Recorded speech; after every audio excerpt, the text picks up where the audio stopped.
고린도전서 12장, 고린도전서 12장 7절부터 11절까지 같이 읽습니다. 각 사람에게 성령의 나타남을 주심은 유익하게 하려 하심이라. 어떤 이에게는 성령으로 말미암아 지혜의 말씀을, 어떤 이에게는 같은 성령을 따라 지식의 말씀을, 다른 이에게는 같은 성령으로 믿음을, 어떤 이에게는 한 성령으로 병고치는 은사를, 어떤 이에게는 능력 행함을, 어떤 이에게는 예언함을, 어떤 이에게는 영들 분별함을, 다른 이에게는 각종 방언 말함을, 어떤 이에게는 방언들 통역함을 주시나니 이 모든 일은 같은 한 성령이 행하사 그 뜻대로 각 사람에게 나누어 주시느니라. 아멘. 오늘은 성령님의 은사들에 대해서 말씀을 같이 나누겠습니다. 성령님의 은사들이 우리에게 정말로 꼭 반드시 필요하고 있습니다. 성령님의 은사들이 우리에게 있어야 합니다. 그건 누구에게나 예외가 없습니다. 성령님의 은사들을 통하여서 하나님의 자녀는 하나님의 음성을 듣습니다. 성령님의 은사를 통하여서 하나님의 뜻을 깨달아 알게 됩니다. 성령님의 은사들이 없는 사람은 교회에서 한 지체로서 서로를 섬기기가 어렵습니다. 성령님의 은사들을 이야기하면서 그 다음에 12장 12절부터 나오는 것이 교회에 대해서 나옵니다. 몸은 하나인데 많은 지체가 있고 각 사람의 지체다. 무엇으로요? 성령의 은사를 받았어. 손이 손인 이유는 손에 일을 할 수 있기 때문에 손이 손이 됩니다. 발이 발인 이유는 발의 기능과 발의 일을 해야지. 발이 사람에게 달려있으면서도 걷는 일과 움직이는 일을 발휘할 수 없다면 발이 지체라는 이러한 기능이나 이러한 쓸모가 없어서 발이 없는 사람하고 하등에 다를 것이 없는 사람이 되고 말 것입니다. 성령님의 은사가 없는 사람은 좋고 아름다운 열매를 맺기가 참 힘듭니다. 우리 주님께서는 성령님을 통하여 우리 안에 내주하십니다. 우리 안에 인격이신 성령 하나님이 거하시면서 두 가지를 행하십니다. 하나는 크게 두 가지죠. 하나는 성령님의 열매 맺도록 역사하십니다. 성령의 열매가 있고 성령의 9가지 열매가 성경 에베소서에 나와 있습니다. 갈라디아서 나와 있죠. 또 하나는 성령님의 은사를 주시는 사역을 합니다. 성령의 은사 가운데서 오늘 읽은 고린도전서에는 9가지 은사들이 나와 있습니다. 성령의 은사들은 9가지보다 훨씬 더 많습니다. 많은데 아마 기본적인 모습과 형태에 있어서 9가지를 이야기한 것 같습니다. 이 세상에는 지금은 갈수록 더 점쟁이들이 많아지고 구다는 사람이 많아지고 그리고 관상 보는 사람들이 더 많아지고 또 단전호 신비를 체험하고 보는 사람이 많아집니다. 마귀 역사는 말세가 되어질수록 훨씬 더 강해지고 그래서 악한 영의 역사들이 존재들이 정체를 드러냅니다. 많은 사람들이 귀신을 보고 체험하고 합니다. 물론 그 귀신들은 사람이 죽은 이러한 영혼이 아니라 하나님께 반항을 한 타락한 귀신들, 천사들입니다.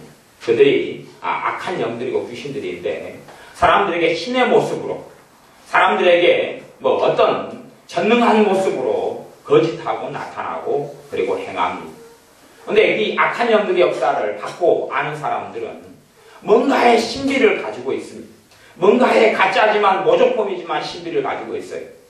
그러나 하나님의 자녀들은 무능하고 하나님의 자녀들은 살아계신 하나님과 교제하고 만나고 그분과 함께 살면서도 영적인 문제 어두워지고 가려져서 아무것도 볼 줄 모르고 느낄 줄 모르고 하나님과 만나고 기도한다 하면서 하나님의 음성을 듣지도 못하고 알지도 못합니다. 참으로 어리석은 일이죠. 오히려 더 신자들이 영적인 세계를 알지를 못합니다. 살아계신 하나님께서 보여주시는 말씀의 세계, 영의 세계를 알지를 못합니다. 오히려 불신자들이나 점쟁이나 구다는 사람이나 무당들이 아는 것들을 하나님의 사람들이 알지 못하는 어리석음이 있습니다. 신자들이 신앙생활하고 하나님을 섬기면서 반드시 성령의 은사들이 있을 때에 하나님의 뜻들을 분별하고 하나님을 더 잘 알게 됩니다. 성경에 나오는 인물들은 단순하게 그냥 이렇게 위대한 인물들이 살다가 갔다. 그리고 위대한 인물들을 보고 너희도 박수를 보내고 우리가 전기를 보듯이 전기 보면서 와, 이 사람 대단하네. 이 사람은 놀랍네. 그렇게 하면서 찬사하고 존경하고 그렇게 끝내버리라는 이야기가 아닙니다. 전기를 보면 두 가지 종류의 전기가 있습니다. 크게는 한 종류의 전기는, 첫 번째 모양의 전기는 어떤 일생의 사람의 모습을 그리면서 그 사람을 우상화하는 전기가 있습니다. 우상화하는 전기. 태어날 때부터 알에서 태어났다든지 신호 같은 거죠. 태어날 때부터 떡잎을 알아봐서 어릴 때부터 기억력이 달달해가지고 이게 큰 인물이 될 줄 알았다든지, 그러면서 어떤 사람 인생에 대해서 좋은 부분, 좋은 면, 화로운 면, 대단한 면, 이걸 갖다가 부각시켜서 그래서 읽는 사람으로 하여금 나하고는 정말로 비교가 안 될 정도의 놀라운 사람이잖아, 이렇게 쓰는 전기가 있습니다.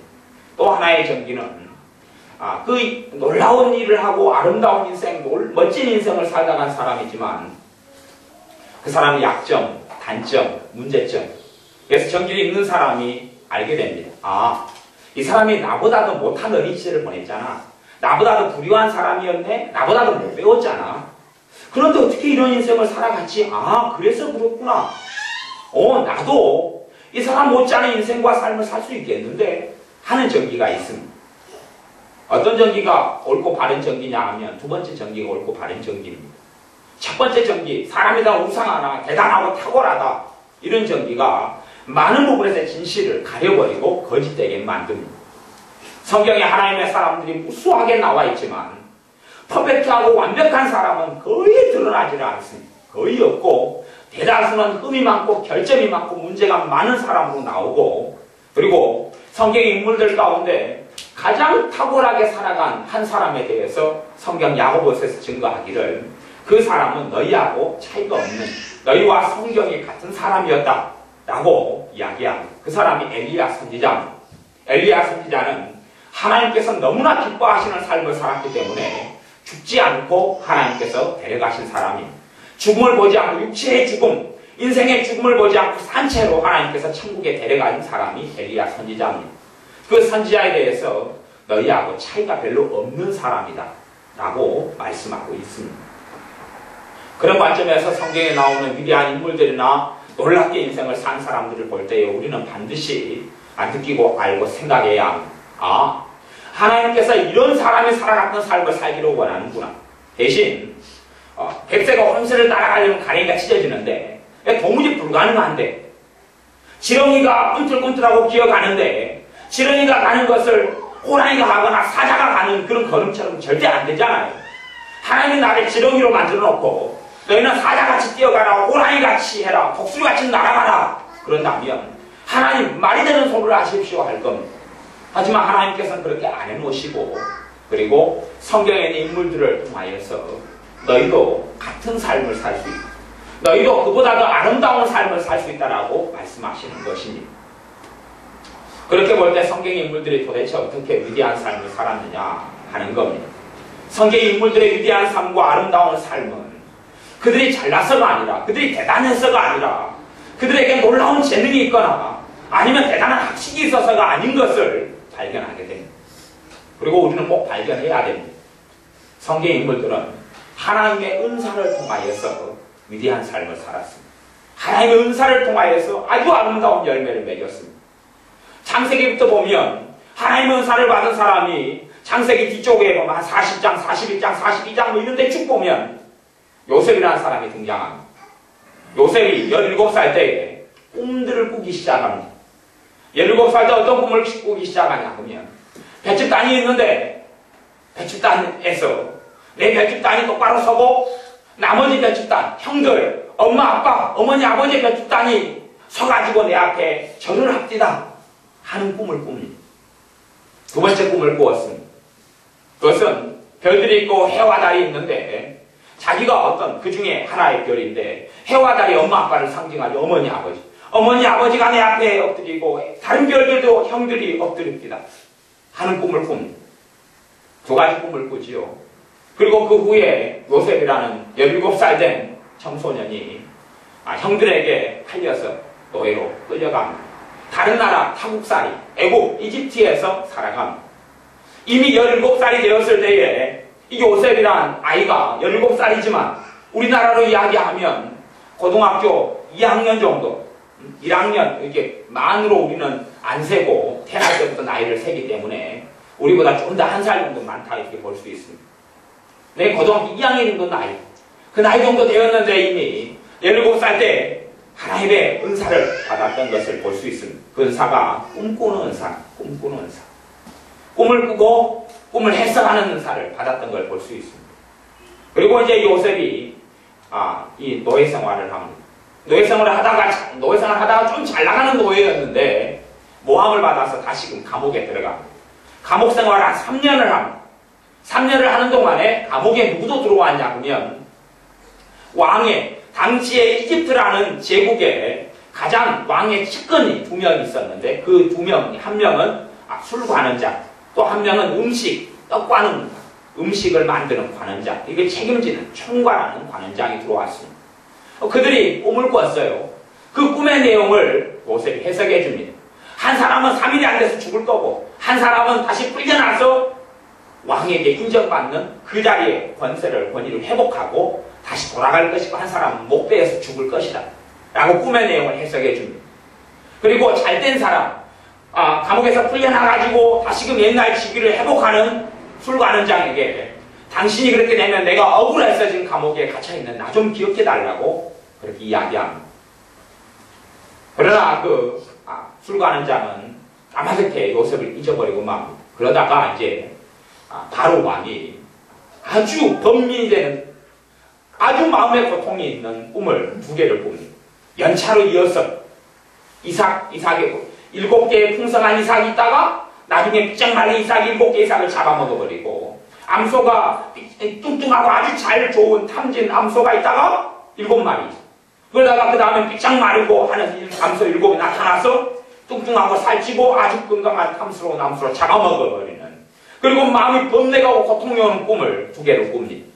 그리고 그것 때문에 자신들의 주변의 측근이나 박사나 술사들이나 다 불러가지고 꿈 좀 해석해봐라 그러지만 아무도 해석하지 못합니다.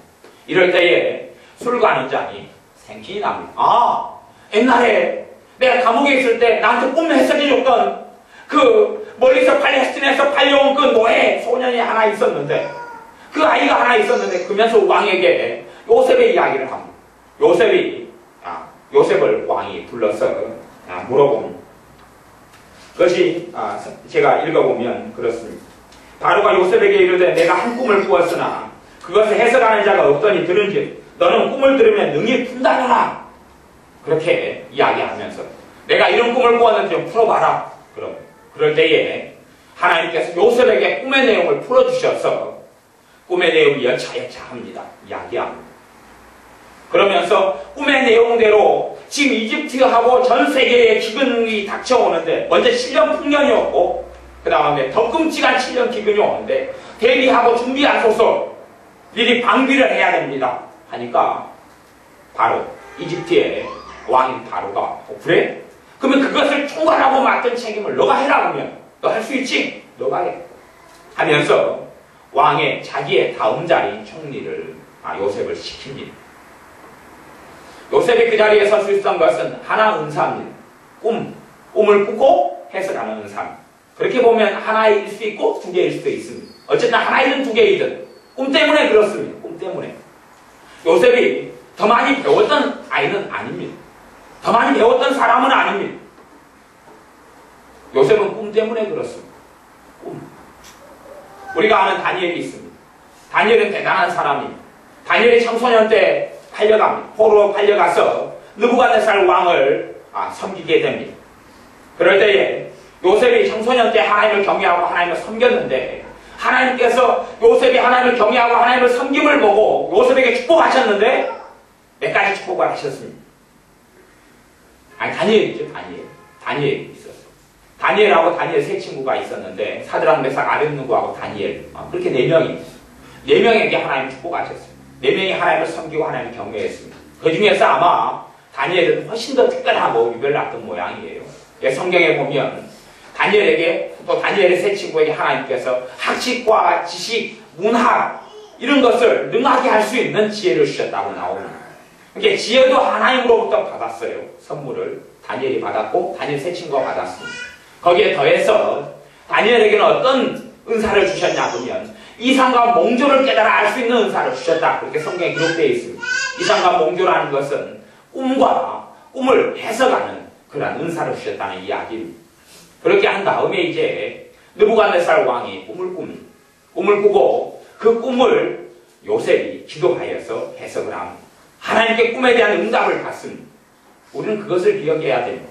느부갓네살은 그 다음에 또 꿈을 꾸고 그것을 해석하는 사람이 요셉, 이 다니엘이 꿈을 해석하면서 다니엘이 그 당시에 바벨론의 나라에서 아주 놀라운 자리에 서게 됩니다. 다니엘에게 필요했던 은사는 꿈을 해석하고 꿈을 꾸고 꿈을 해석하는 은사였습니다. 사도행전 2장에 보고 요엘서 2장에 보면 말세에 하나님께서 성령님을 이 땅에 부어주시는데 자녀들은 꿈을 꾸고 또한 노인들이 환상을 보고 젊은이들이 예언하게 돼. 자녀들이 예언하고 예언, 꿈, 환상. 단지말 자녀들이 이런 예언한다. 아니면 늙은이들이 꿈을 꾼다. 젊은이들이 환상을 본다. 그렇게 해서 어떤 나이 세대별로 어떤 걸 특징적으로 어떤 걸 한다. 그런 이야기가 아니라 골고루 그냥 남녀노소를 막론하고 다 성령의 역사가 나타나면 누구든지 꿈을 꿀 수 있고 누구든지 환상을 볼 수 있고 누구든지 예언할 수 있다. 이런 시대가 오순절을 기점으로 해서 만민에게 모든 이방인에게 모든 주님을 따른 신자에게 이루어졌다 하는 말씀을 요엘서 2장과 사도행전 2장의 말씀이 하고 있는 것입니다. 우리는 요셉처럼 다니엘처럼 꿈의 은사를 받을 수 있어요. 환상을 보는 하나님의 은사를 선물을 받을 수 있습니다. 예언할 수 있는 은사를 받을 수 있습니다. 인생과 삶이 달라집니다. 하나님의 자녀가 영적 세계를 모르고 하나님으로부터 온 것들을 받지 못하고 알지 못하면 어리석은 삶을 삽니다.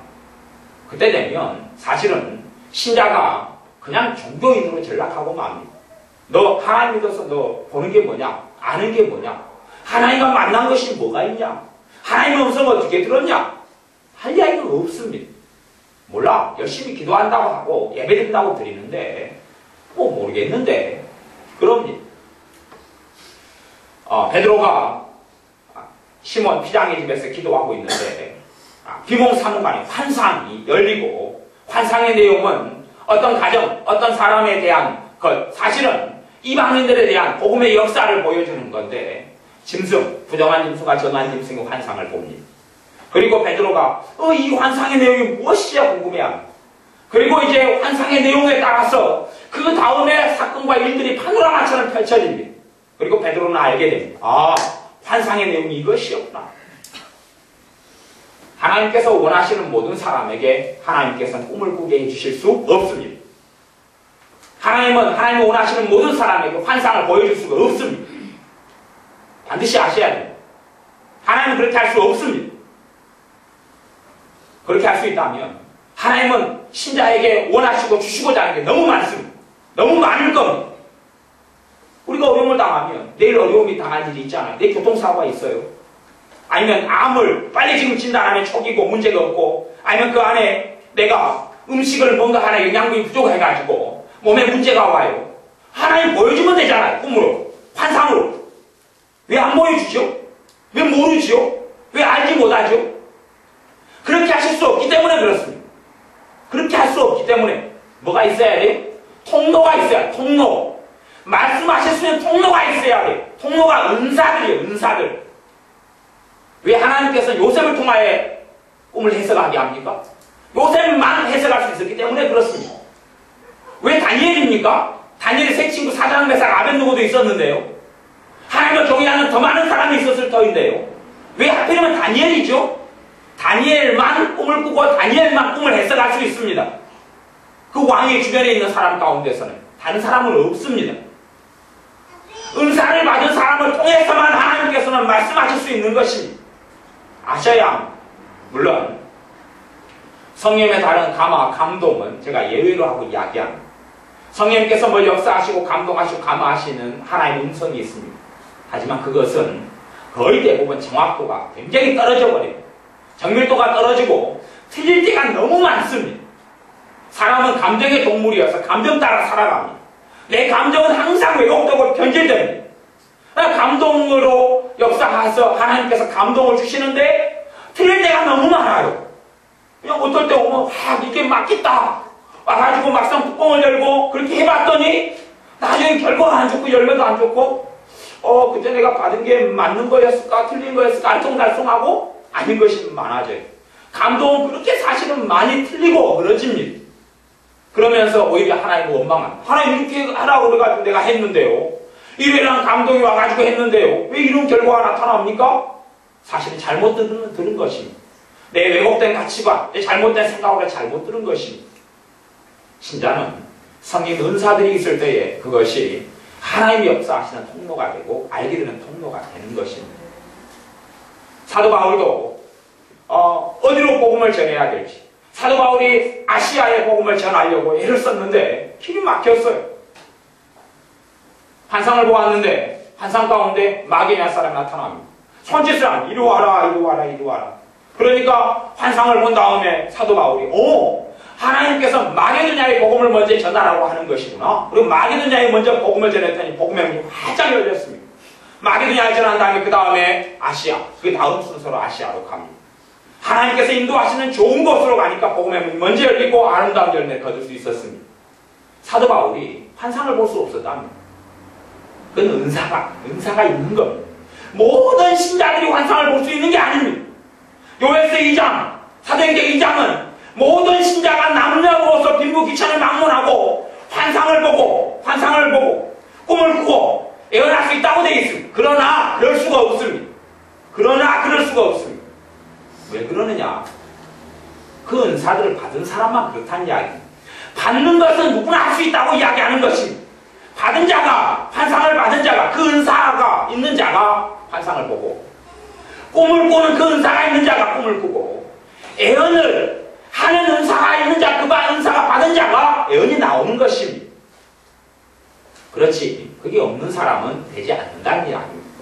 대신 그러한 은사와 그런 선물들은 신자라면 누구나 받을 수 있다. 누구나 받을 수 있다고 말씀합니다. 누구나 받을 수 있지만 쉽기도 하고 어렵기도 하고 쉽기도 하고 어렵기도 하고 정말로 그 은사가 필요한 걸 느끼고 간절히 원하고 원하면 하나님 주십니다. 아니면 예수를 믿고 은혜를 받을 때 회개가 터지고 은혜가 큰 은혜가 임하고 막 중치가 막히고 가슴이 아프면서 내 죄 때문에 탄식하고 가슴을 치고 울고 통곡한다면 하나님께서 필요한 은사를 먼저 주시고 시작합니다. 나는 몰라요.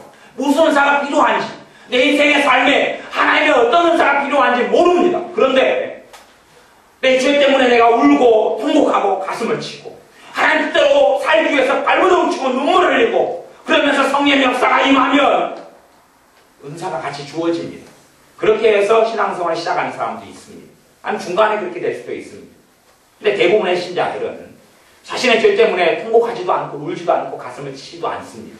그래서 은사가 함께 오면서 신앙생활을 시작하는 사람은 아주 드물지요. 그래서 은사를 받는 사람은 값없이 돈 없이 은사를 받습니다. 아무런 조건과 자격 없이 은사를 받습니다. 그러나 은사를 받으려면 정말로 그 은사가 필요함을 느끼고 주님을 의지해야 합니다. 그 은사에 대해서 목말라야 합니다. 또한 조건이 있습니다. 어떤 조건이냐 하면 그 은사를 내 사리사욕이 아니라 내 이익이 아니라 정말로 주님을 알기 위해서 주님의 뜻을 알기 위해서 주님의 인도를 받기 위해서 주님이 원하시는 삶을 살기 위해서 그래서 은사를 원하는 간절함이 있어야 합니다. 그때에 주님께서 은사를 주십니다. 또 다른 은사를 받는 방법이 있습니다. 그것은 이 다니엘처럼 다니엘의 세 친구들이 하나님의 지혜를 받고 명철을 받았던 것처럼 하나님 앞에서 하나님이 기뻐하시는 삶의 길을 걸을 때에 하나님이 은사들을 선물로 주십니다. 하나님의 주권적인 성령의 주권적인 역사라고 이야기합니다. 성령님께서 각 사람들에게 은사를 그 뜻대로 한 성령님께서 나눠주신다고 이야기합니다. 신자 생활을 시작할 때부터 은사들이 다 주어지는 게 아닙니다. 단지 그냥 은사를 받을 수 있는 자격과 권리는 주어집니다. 그러나 은사를 받게 되는 건 아닙니다. 어떤 사람은 시작할 때 하나, 그 다음에 또 몇 년 뒤에 또 하나, 또 몇 년 뒤에 하나. 제가 경험했던 것은 그렇습니다. 제가 몇 년 전에 은사를 최근에 받은 것이 이제 몇 년 전이 됐습니다. 최근에 몇 년 전에 영분별의 은사를 하나님께 받았습니다. 영분별 은사를 받으면서 내가 참 은사에 대해서 공부는 나름대로 좀 했고 책도 그래도 은사에 대한 책은 거의 다 구해가지고 봤다고 생각하고 은사에 대해서 전문가처럼 연구를 참 많이 했는데 그런데 은사에 대해서 내가 영분별 은사를 받고 보니까 영분별 은사를 사람들이 대부분 몰라요. 알지는 못해요. 그게 모릅니다. 영분별 은사를 너무 모르는구나. 그것을 느꼈어요. 받고 나니까 알겠더라고요. 그게 뭔지를.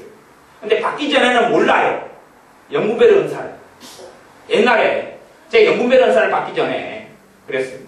저는 뭐가 영분별 은사인 줄 알았냐 그러면 어떤 사람 만나요. 머리가 찌끈찌끈해요. 누구 말을 들어요. 그때 머리가 찌끈찌끈하고 아파요. 그래서 저 사람 말이 틀렸구나. 마귀역사 하는구나. 저 사람을 하나님 안 기뻐하구나. 그런 식으로 생각했어요. 영분별이 아니더라고요. 그게 영분별인 줄 알았어요. 은사 중에서. 근데 그것이 거짓말이더라고요. 영분별 은사를 제가 한 2년 전인가 어떻게 받았냐 그러면 제가 하나님께 대단히 잘해가지고 받은 건 아니고 그냥 어느 교회에 북립회를 했어요. 북립회를 했는데 하나님 보시기에 괜찮게 했던 모양이에요. 그렇게 해서 북립회가 되는데 이틀째인가 되는데 영분별 은사 하나님 주셨어요. 그래가지고 그때부터 어떤 영분별을 특별히 가능해졌냐 그러면 어떤 신앙서적을 봐요. 어떤 책을 보거나 보면 어떤 사람 말을 듣든 이제 많이 알아들어지지만 신앙서적을 보면 아니면 신학서적을 보면 틀린 것이 눈에 보여버려요. 그전에는 그게 가능하지 않았어요. 틀린 게 눈에 보여. 이거 틀렸네? 이 양반이 이거 말씀이 틀렸잖아. 성경 잘못 해석했잖아. 이거 잘못 말했잖아. 이 설교 이렇게 잘못하잖아. 이걸 잘못 써졌잖아. 그때 한 2년 전부터 그게 알아졌어요. 제 지혜하고 지식하고는 아무 상관없는 일이었습니다. 근데 북립회를 좀 하나님 뜻대로 좀 했다고 그러신가. 그때 그냥 받았어요. 제가 받을 때 우리 집사님들도 여러분 집회 참석가 있었기 때문에 다 증인들이 있어요. 그 다음에 제가 영분별이 이제 조금 되면 그게 제 능력입니까? 하나님의 능력입니까? 하나님의 능력이죠. 내가 영분별을 어떤 걸 했다고 쳐요. 그러면 내가 거룩한 겁니까? 하나님이 거룩하신 겁니까? 이 저하고는 아무 상관없는 겁니다. 그냥 하나님이 은혜로 사실 주신 것이에요. 은혜로 주신 것이에요. 내가 대단해서도 아니고 탁월해서도 아니에요. 영분별 은사를 통해서 많은 유익들을 얻고 있습니다. 여기 없을 때하고 있을 때하고는 많이 틀립니다. 많은 유익을 얻고 있어요. 말로 다 설명하고 말할 수가 없지만 제가 예전에 어릴 때는 별명이 이런 어떤 별로 안 좋은 별명들이 많이 있었습니다. 그 중에 하나는 꼴통 그런 것도 있었고 그리고 굉장히 지혜가 부족하고 언변이 부족했습니다. 그래서 친구들 사이에서 말도 못하는 사람이었고 그리고 학교에 다닐 때도 발표도 전혀 못하는 아이였습니다. 그렇게 살았어요. 그렇게 살다가 대학교 다닐 때는 제 별명이 뭐였냐 그러면 박사였습니다. 왜 박사냐 그러면 그 친구들이나 주변 사람들이 그렇게 이야기하는 거예요. 박사하고 교수였어요. 왜 교수냐 하면 모르는 게 없다고 그래서 그래요. 모르는 게 없다고. 또 신학 대학원 다닐 때도 교수였어요. 별명이. 이게 다 사람들이 같은 걸 보는 것 같아요. 그리고 제가 자주 듣는 것이 왜 목사님은 모르는 게 그렇게 없냐고 이야기합니다. 사실은 모르는 게 없는 게 아니라 알아지는 겁니다. 저는 그때까지는 하나님의 뭐가 없어요. 지혜가 없었어요. 그러다가 어느 때에 하나님의 지혜의 은사를 받았습니다. 솔로몬의 지혜하고는 전혀 다릅니다. 솔로몬의 지혜는 하나님께 솔로몬이 처음이자 마지막이었고 하나님께서 다니엘이나 아니면 사드락 메삭 아벳느고처럼 지혜를 주셨어요. 지혜를 어느 때 하나님의 선물로 지혜를 주셨어요. 지혜가 와서 지혜가 어떻게 작용하는지 제가 설명해 드릴게요. 누가 아이가 이렇게 해서 똥을 쌌는데 똥이 무슨 색이더라 하고 이야기를 해요. 그러면 그 지식이 들어오잖아요. 그럼 그것이 팽그르 돌아가면서 풀어져요. 그러니까 저것이 왜 그렇다는 걸 알아져요. 그러니까 제가 뭘 미리 알고 있고 공부를 해가지고 뭐에 대해서 제가 설명하는 게 아니고 누가 뭔 일을 이야기하고 정보가 들어와요. 가령 경제도 그래요. 제가 전 세계나 우리나라 되어진 경제도 그걸 특별히 대단하게 공부한 적이 없어요. 그런데 뭘 하나를 들어요. 뉴스 하나 봐요. 그러면 그 지식이 팽그러 돌아가면서 전체가 이렇게 보여지고 알아져요. 그 지혜가 하나님께 주셨어요. 그건 제 것이 아니에요. 그러니까 제가 지혜롭다 해서 누가 저를 칭송하거나 말한다 그러면 사실 우스운 것이에요. 그냥 제가 아는 게 아니라 제가 공부하고 노력해서 아는 게 아니라 누가 뭔가 이야기하고 정보가 있고 뭔가 지식이 나타나면 그래서 제가 이 지혜라는 것이 지식이 많아질수록 많이 불려가지고 더 풍성해지는 거구나 하는 걸 제가 알게 됩니다. 지혜가 있어요. 지혜를 하나님 주셨어요. 은사입니다. 은사. 지혜로 잘 먹고 산 사람들이 여럿이 성경에 나옵니다. 지금의 첫째 사람은 여호수아, 성경에 나오는 여호수아가 그 중에 한 인물입니다. 성경에 보면 모세가 여호수아에게 안수 기도합니다. 그럴 때의 성경에는 지혜의 신인 성령님이 여호수아에게 임하였더라 그렇게 기록되어 있습니다. 여호수아에게 성령님께서 역사하셨는데 누구로 역사하셨다고요? 지혜의 신으로 역사하셨다 그럽니다. 여호수아에게 지혜가 임했지. 지혜가 임하였기 때문에 여호수아가 200만 명이 넘는 이스라엘 민족을 40년간 가리키고 이끌고 통치할 수 있었습니다. 리더십을 행사할 수 있었습니다. 여호수아가 특별한 사람, 대단한 사람, 위대한 사람 그런 건 아닙니다. 물론 여호수아가 하나님을 경외했고 잘 섬겼던 사람인 건 사실입니다. 그러나 여호수아가 하나님으로부터 성령님으로부터 오는 지혜를 받기 전까지는 그냥 그저 그런 사람이었습니다. 그래서 여호수아는 굉장히 두려워하고 어렵고 불안했고 초조했고 낙심이 자주 찾아왔던 이러한 연약한 사람이었던 것을 여호수아 1장을 보면 우리는 누누이 알 수 있습니다. 그리고 그 다음에도 하나님의 여러 가지 것을 받은 사람들이 많습니다. 여호수아만이 아니라 부살렙과 오홀리압, 이 성경에 제가 읽어보면 출애굽기 36장을 제가 읽어보면 부살렙과 오홀리압과 및 마음이 지혜로운 사람 곧 여호와께서 지혜와 총명을 부으사, 하나님께서 지혜와 총명을 부은 사람, 그 사람들을 모아라. 그래가지고 내가 명령한 것들을 만들어라 그렇게 이야기했습니다. 성소의 기물과 성소를 만들 때의 이야기입니다. 하나님께서 뭘 부었습니까? 지혜와 총명을 부은 사람들을 골라내라는 겁니다. 이스라엘의 모든 백성이 하나님의 지혜와 총명을 받지를 못했습니다. 얼마의 사람이 받았습니다. 지혜와 총명을 하나님이 부어준 사람들이 있었습니다. 야고보서 말씀에는 누구든지 지혜가 부족하거든 호의 주시고 꾸짖지 아니하신 하나님께 구하라 그래야만 주시리라고 말씀합니다. 누가 받습니까? 지혜가 부족하다고 느끼는 사람이 받습니다. 저는 하나님께 감사한 것이 그렇습니다. 제가 주님을 믿고 난 다음부터 제가 참 무식하고 미련하다는 것을 알게 되면서 하나님께 지혜를 구하는 기도를 한 3년을 넘게 했습니다. 언제 지혜로 역사하시는, 그러니까 은사 중에 이 성경의 9가지 은사 중에 이야기하면 지혜의 말씀 은사에 속하게 될 터인데 언제 제게 지혜의 말씀 은사가 왔는지는 제가 모르겠어요. 그걸 언제 왔는지는 모르겠어요. 근데 왜 주셨는지는 알겠어요. 왜냐하면 야고보서 말씀대로 내가 지혜가 없다는 것을 눈에 깨닫고 알고 기도할 때마다 1순위로 하나님께 지혜 좀 달라고, 내가 너무 미련하고 바보 같고 멍청하다고 지혜 좀 달라고 하나님께 기도했기 때문에 그렇습니다. 하나님의 자비하심과 주님의 십자가의 대속의 은총으로 제 기도에 응답하셔서 지혜의 말씀 은사를 주신 것입니다. 그래서 그 다음에는 좀 말쟁이가 됐습니다. 말로 언제 물어 누구하고 별로 지지를 않습니다. 왜냐하면 말하다 보면 그 다음 말할 것이 떠오르고 생각나거든요. 그러니까 변증하고 논쟁할 수 있습니다.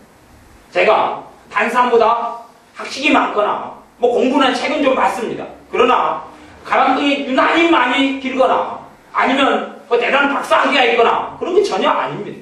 전혀 아니에요. 또 공부를 어릴 때부터 대단히 잘해서 아니요. 공부를 잘하는 사람은 우리 집안에서 제 형이지. 형은 초등학교 때 상장이 이렇게 쌓여있지만 저는 받은 상이라면 기껏해야 개근상하고 그 다음에 고등학교 때 성적이 좀 올랐다고 저는 진보상 외에는 상이라는 거 받아본 적이 없습니다. 오히려 상을 제고 많이 받은 데가 군대 가서 받았습니다. 군대 가서 폭약을 제고 잘 들었다고 공병학교장상 그런 것이죠. 그 다음에 이제 하여튼 일을 잘했다고 저는 상, 그래가지고 휴가 보내주고 그런 상, 그런 것만. 또 공사를 잘했다고 저는 공사왕상 이런 거 있잖아요. 그런 상만 받았어요. 그러니까 어릴 때는 제가 공부 못했다는 거 다 압니다. 기껏해야 정말 열심히도 안 했지만 성적이 잘 나와봐야 중위권 한 62명 되면 30한 4등, 37등, 또 한 42등, 45등, 62명 되면 42등, 심지어는 50등, 52등 그랬습니다.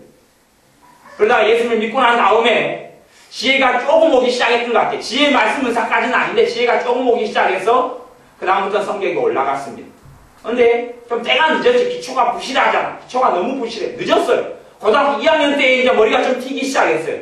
그것도 예수를 믿고 은혜가 임하고 회개가 터지고 눈물 흘리고 가슴을 치고 뒹굴고 하니까 방언 은사가 오고 그리고 지혜가 같이 좀 왔어요. 그래서 꼴등 뒤에 하반에 60명이 제 반이었는데 고등학교 2학년 때 1학년 때 그랬는데 제 성적이 한 55등 정도 했습니다. 60명 55등 53등 이랬어요. 근데 거의 꼴등이었어요. 고등학교 2학년 되고 예수님 만나고 은혜를 받고 나니까 60등에서 30등으로 갔습니다. 근데 제가 유별나 공부를 했느냐 하면 1학년 때보다 공부를 안 했습니다. 그러니까 하나님의 지혜 왔다는 것을 제가 인정을 할 수밖에 없는 거예요. 고3 때는 이제 상위권으로 올라갔습니다. 이제 10등 막 이렇게 이제 갔어요.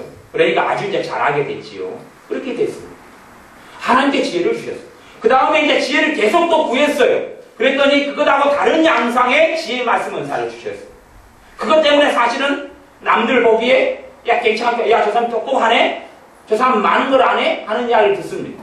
하지만 그것은 제 공로도 아니고 제가 가진 대단한 학식 때문이 아니라 뭔가를 들으면 그냥 알아져버립니다. 뭔가를 들으면 아 그것이 이렇게 보일 때들이 참 많습니다. 그래서 그래서 그렇지. 그리고 제가 이제 사실은 말할 때는 그럼 이미 다 알고 있었던 것처럼 설명을 합니다. 다 알고 있었던 것처럼. 말 들을 때 알아져 버리는 거지 미리 다 알고 있었던 게 아닌데 설명을 합니다. 의학적인 어떤 게 있으면 뭘 들으면 그 의사들이 아는 전문 내용을 제가 알아져 버립니다. 그래서 이야기를 하니까 오, 저 사람 의학 서적 좀 봤구나 하는 이야기를 합니다. 하나도 안 받고 뭘 현상을 들으니까 알아지는 것입니다. 성령의 9가지 은사들을 설명하려면 구구절절이 많고 복잡합니다. 하지만 은사들은 서로 물리고 서로 연결되는 부분이 있습니다. 어떤 은사가 무엇이냐 어떤 은사가 무엇이냐가 사실은 중요한 것 같지만 많이 그렇게 중요하지 않습니다. 어쨌든 하나님으로부터는 은사들의 선물들을 내가 받아서 살아간다는 것이 중요합니다. 그 은사들은 통로가 있어야지 하나님의 말씀하시는 통로가 내게 있어야 그게 은사들입니다. 그 통로가 있어야지 무슨 일이 있을 때 내가 뭘 기도하잖아요. 하나님이 기도할 때에 은사들을 통하여 가르쳐줄 수가 있습니다.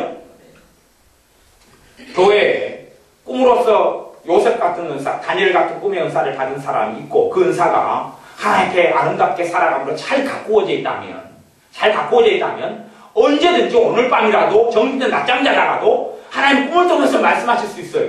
구약시대보다 훨씬 더 좋은 시대에 신약시대에 우리는 살고 있습니다. 말씀하실 수 있어요. 우리는 교회 지체이기 때문에 한 사람이 모든 은사를 받을 필요가 없지요. 한 사람이 꿈의 은사를 받고 있으면 내가 이제 이 집사님이 받고 있어요. 그러면 박 집사님이 어려움이 생기기 시작해요. 그럼 이 집사님이 꿈을 꾼단 말이에요. 그래서 박 집사님이 이야기해줘요. 집사님 이러이러한 일이 있으니까 사람을 조심하라고 어떤 사람이 나타나서 집사님 거 훔쳐가는 걸 내가 봤는데 주변에 살펴보고 집사님 기도를 좀 해야 되겠어요. 알지는 못해도. 그러면 이제 그때 그걸 듣고 기도를 합니다. 그래서 그 훔쳐가는 사람이 안 훔쳐가고 그리고 문제가 없이 지나가게 됩니다. 그런 일들이 있단 말이에요. 우리가 서로의 하나님 받은 은사로 서로를 섬겨줘야 돼요. 은사가 있어야 섬기지 우리가 돈으로 섬기겠습니까? 아니 어떻게 섬기겠습니까? 기도도 그렇습니다. 기도에 은사가 있습니다. 기도에 은사가 있어요. 기도에 은사를 받은 사람. 그러면 가령 애언 은사가 있다 그러면 애언이 장례를 이야기하는 여러 가지 은사의 의미가 애언에 있지만 그건 본질이 아닙니다. 구구절절하게 은사의 어떤 내용들을 제가 설명하자는 건 아닙니다. 그런데 기도를 할 때 되면 애언 은사가 있는 사람은 기도하고 애언 은사가 결합되는 경우가 있습니다. 다 결합되지는 않습니다. 모든 애언 은사가 기도와 결합되지는 않습니다만은 애언 은사가 기도 은사처럼 역사하는 사람도 있습니다. 그럼 기도할 때 되면 입에서 애언처럼 말이 거미줄 똥구녕에서 거미줄 술술 나오듯이 술술술 기도가 나옵니다. 예수가 나옵니다. 그러면 내가 내 입에서 나오는 기도 소리를 듣고 나한테 뭐가 필요한지 내가 뭘 기도해야 될지 오히려 내 기도 소리를 내가 듣고 내가 압니다. 그렇게 되어진다는 이야기예요. 저는 설교 은사를 하나님께 받았습니다. 설교 은사를 받은 지가 몇 년에 받았는지는 모르겠어요. 설교 은사를 받아서 설교를 하는 겁니다. 그냥 말쟁이가 돼서 말을 하거나 연구해서 말을 하는 게 아니라 설교 은사를 하나님께 받아서 설교하는 겁니다. 그렇게 설교하는 것이 그냥 뭘 배우고 연구하고 어떻게 해서가 아니라 나름대로 설교에 대해서 책을 많이 보고 많이 연구한 사람에 속합니다. 그래서 설교에 어떤 모임도 만들어서 제가 회장도 하고 가르치기도 하고 그렇게도 했습니다.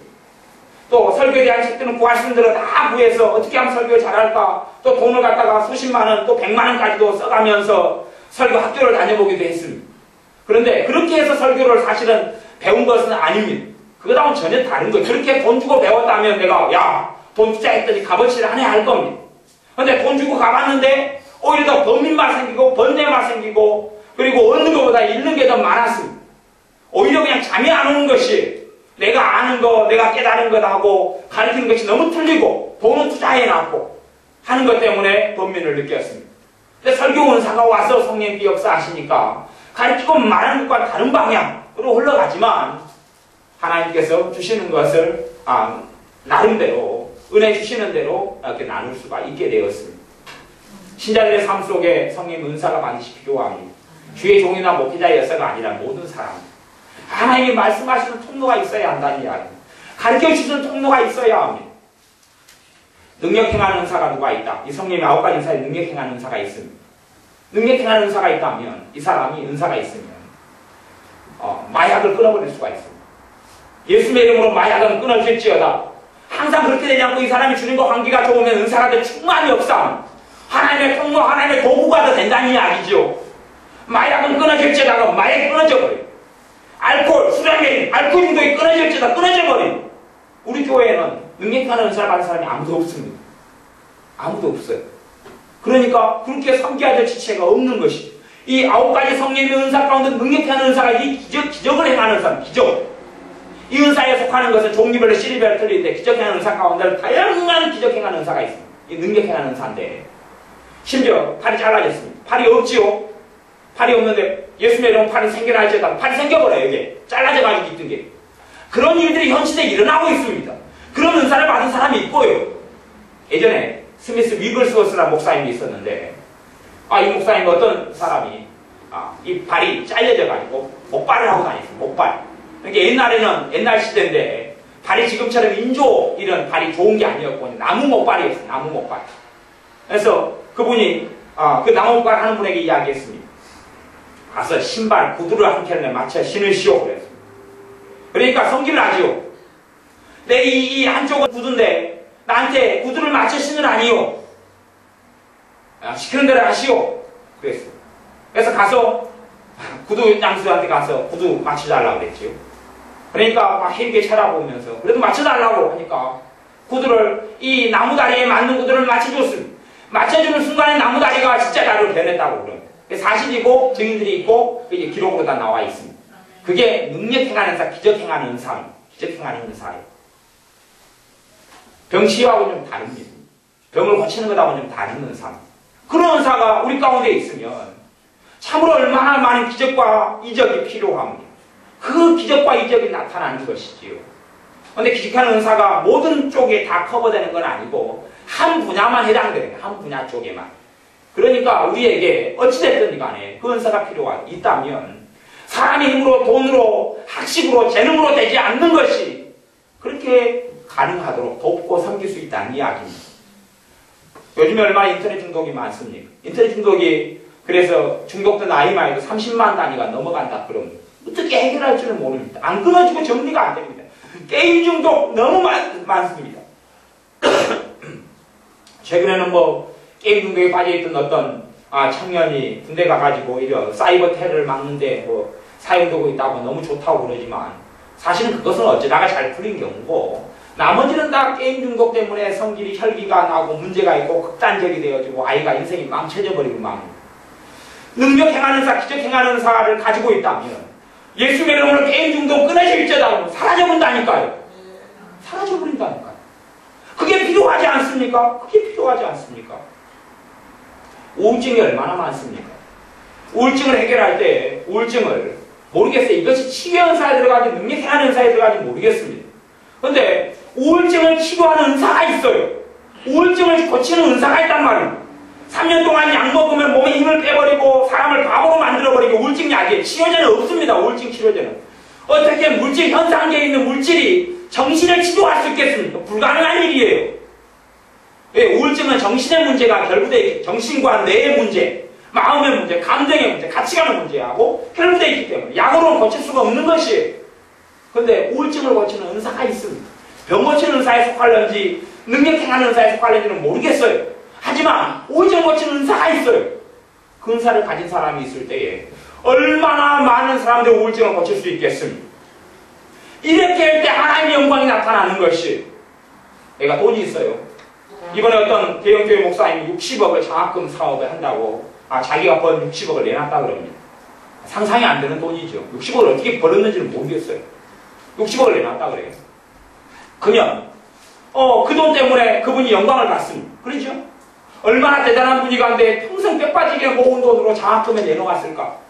어떤 붕어빵 할머니가 붕어빵을 구워서 50년 동안 구워서 1억을 모았어. 1억을 내놨다니 와, 저 사람이 대단하다 그럴 겁니다. 하나님께 전혀 상급이 안 될 거예요. 숨기고 몰래 한다면 상급이 되지만 너 오른손이 하는 일을 왼손이 모르게 해라 그랬습니다. 왼손이 하는 일을 오른손이 모르게 하고, 그런데 드러내니까 상급이 안 됩니다. 되지를 사실은 않아요. 된다는 보장이 거의 없습니다. 그런데 은사는 그래요. 예수님의 이름으로 마약을 끊게 했습니다. 마약이 끊어져 버렸어요. 와, 내가 대단하다. 저 집사님 대단하네. 그렇게 찬송하고 찬송한다면 그건 말하는 사람이나 그렇게 찬송을 받는 사람이나 미친 사람이 될 겁니다. 정신 나간 사람이 돼요. 왜요? 그 사람한테 그 능력이 있습니까? 없습니까? 없어요. 선물로 주신 걸 사용할 뿐입니다. 누가 대단하게 예언을 했어요. 그럼 와, 저분 예언을 대단하게 하네? 아니면 내가 예언을 대단하게 한다. 이렇게 하면 둘 다 미친 사람이 됩니다. 왜냐하면 자기의 능력과 자기의 재능으로 하는 게 아니잖아요. 돈으로 하는 거다면 그 사람이 영광을 받지만 하나님이 주는 선물 은사들로 어떤 일을 하고 어떤 일을 행한다면 아무도 하나님의 영광을 가르쳐갈 수 없습니다. 가장 못된 사람은 하나님의 은사와 하나님의 능력으로 행했는데 내가 했다고 가르쳐가는 사람이 가장 못되고 악한 사람이 될 겁니다. 화일 맞은 사람이 되고 마는 것이지요. 하지만 진짜 주님의 사람이라면 하나님의 은사로 주어진 것들을 내 것으로 자랑 삼고 일하지는 않을 것입니다. 진짜 신자는. 그래서 하나님께서는 아마 그렇게 행하시는 것 같아요. 은사들을 구하는 사람에게 대부분 주셔요. 우리가 생각하기에는 좀 못된 사람이 구하면 안 주고 착한 사람이 구하면 주면 좋겠잖아요. 병 고치는 은사가 착한 사람들한테만 남을 위해서 살아가는 선한 사람한테만 나눠주면 좋잖아요. 제가 지금까지 봐온 결과물을 이야기하겠습니다. 병 고치는 은사를 제가 문제를 내볼게요. 병 고침을 받은 사람 가운데 그래도 착한 사람이 더 많다, 아니면 좀 욕심부리고 탐욕 부리고 못된 사람이 더 많다, 누가 더 많을까요? 비교적으로 못된 사람이 좀 더 많은 것을 제가 봤습니다. 병을 고치는 은사, 약으로가 아니라 하나님이 주시는 능력으로 고치는, 병을 고치는 은사를 받은 사람 가운데 못된 사람이 착한 사람보다 제가 지금까지 경험하기로는 좀 더 많았어요. 희한하죠? 제가 믿기로는 그렇습니다. 하나님 은사를 주는 것 자체가 하나님의 테스트다.